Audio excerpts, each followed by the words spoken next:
पुरावे सादर करण्यात आले। सत्ताधारी म्हणतात की संजय राऊत यांच्या धमकीमुळे आम्हाला गुवाहाटी सुरतला जावं लागलं, दगड आणि लाठ्या मारा असं तुम्ही वक्तव्य केलं होतं, त्यामुळे आम्हाला महाराष्ट्र सोडावं लागलं, गंभीर आरोप आहे। नाही, लाठ्या मारा किंवा त्यांना दंडुकाने बडवून काढा असं भाषण माझ्या माहितीप्रमाणे आज त्यांच्या गटात असलेला शीतल म्हात्रे यांनीच केलं अलिबागच्या सभेत। आपण एकदा पाहून घ्या ते, आणि एकदा त्यांनी स्पष्ट केलं पाहिजे की नक्की ते का सोडून गेले। मी धमक्या दिल्यामुळे सोडून गेले की शिवसेनेनं राष्ट्रवादी काँग्रेसबरोबर युती केल्यामुळे सोडून गेले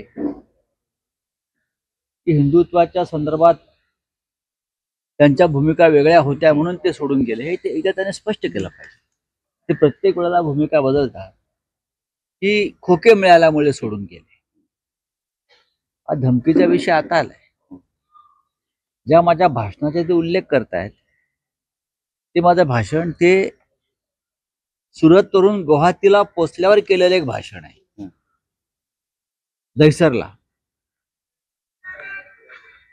आणि ते भाषण काळजीपूर्वक पहा तुम्ही, म्हणजे कळेल त्यांना मी काय बोललो आहे।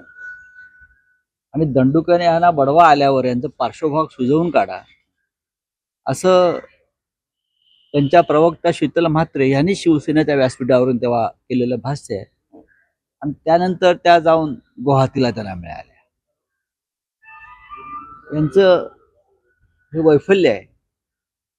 निवडणूक आयोग असेल, सर्वोच्च न्यायालय असेल, प्रत्येक लढाई ते हरणार आहे, एवढंच मी सांगू शकतो। नक्कीच। सर, तुमच्यावर संजय गायकवाड यांनी टीका केली आहे। काल तुम्ही जे हिंदू मोर्चाबद्दल बोललात ते म्हणतात की एकीकडे संजय राऊत म्हणतात आम्ही हिंदू आहोत आणि दुसरीकडे हिंदू मोर्चांवर टीका करतात। नाही, मी काय कोणाच्या फालतू लोकांना उत्तर द्यायला मी बांधील नाही।